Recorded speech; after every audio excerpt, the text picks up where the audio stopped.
In this episode, we're going to talk about why you need to be blogging on a consistent basis and a little tip that we use on our agency on how you can take that one piece of content and spread it and syndicate it across all platforms. So, blogging, most of us still think of 2005, 2006, setting up a Blogger account and talking about, what we ate that day or our latest recipe or whatever, right? But blogging, which kind of gives it a bad rap, but blogging as a business is super, super important. And I find most businesses just don't do it. I kind of get it. One, you're busy. Two, who wants to think of content all the time, right? It's hard. It's challenging. So they just don't do it. But the problem is that it's actually kind of a center point and foundational piece of your digital marketing, of your internet marketing that you need to be doing on a consistent basis. Here's why. Number one, it builds your authority and sets you as the expert. People are bombarded with all sorts of experts, gurus, all that kind of stuff these days. And if you can get people engaged with you through your newsletter, i.e. your blog, on a consistent basis, they're more likely to convert at some point in the next, we'll just say 12 to 24 months, but in the fitness area, it can be significantly shorter. So that's why you need to do it. There are other benefits to blogging, though, that most business owners don't know about.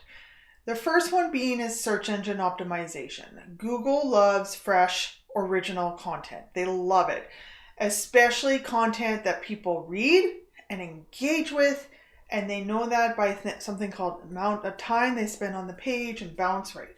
So if you're creating fresh new content on a regular basis and people are reading it, it will improve your rankings automatically because Google says this is a website that's being taken care of, they're a reputable business, and people are engaging with it, and you're not a spammer site.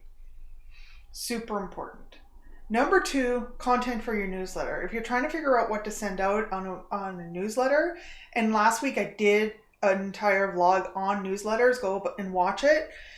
If you need content for your newsletter, use your blog. It's simple. You write about your blog and then you click off and make them go to your website.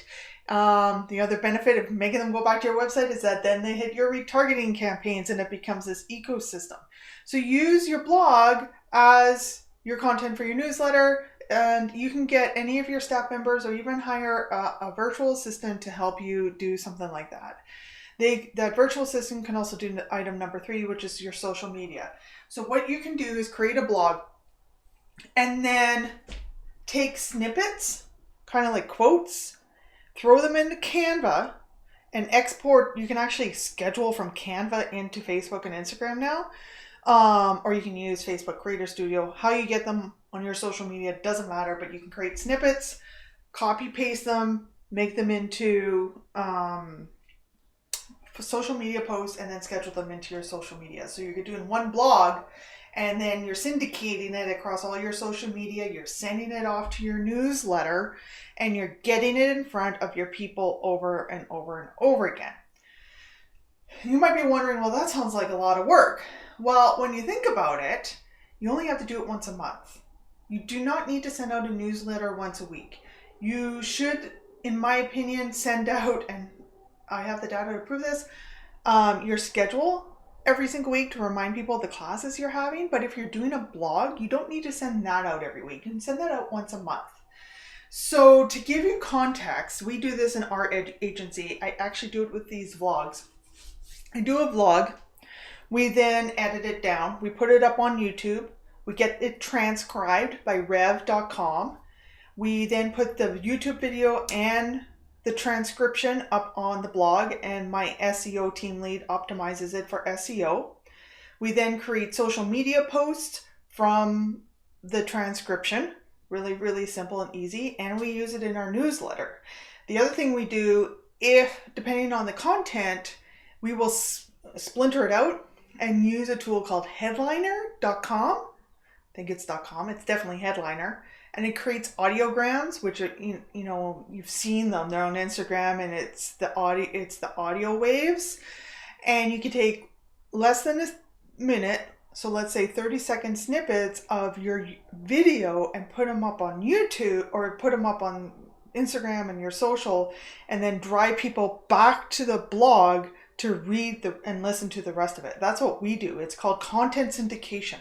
So I do this once a week. It takes me 20 minutes, and then I throw it out to my team, and they do everything else. In total, it takes about 2 hours. So if you only do that once a month, you're talking about 2 hours a month for you and or your team or a VA to do everything to create the content.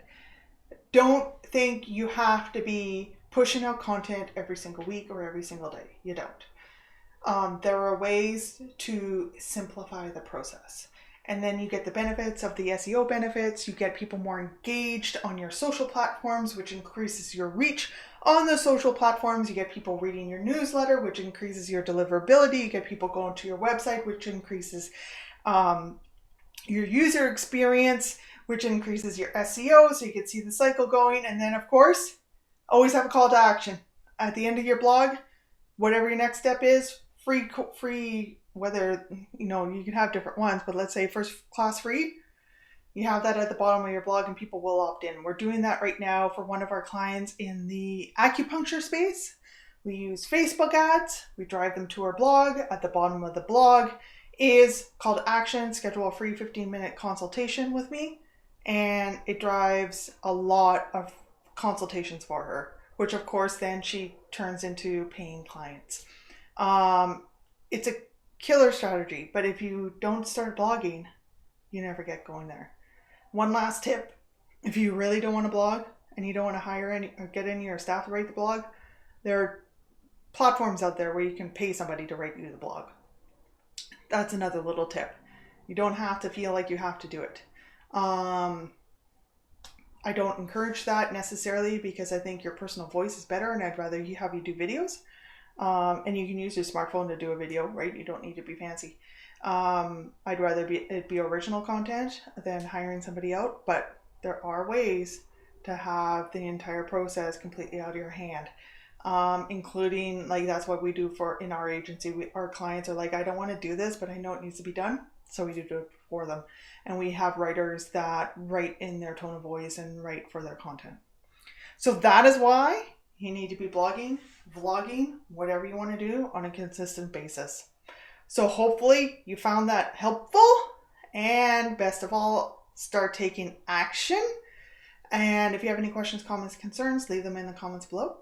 And if you want us to do it, hint, hint, I'm going to be like very meta here. If you want us to do it, you can book a call with me at zan.digital/book-a-call, book a call. And we'll talk about your business in particular and how we can best create content and syndicate it across all your platforms. So again, that's zan.digital/book-a-call. I always have to think about it, book a call. Thanks, everyone.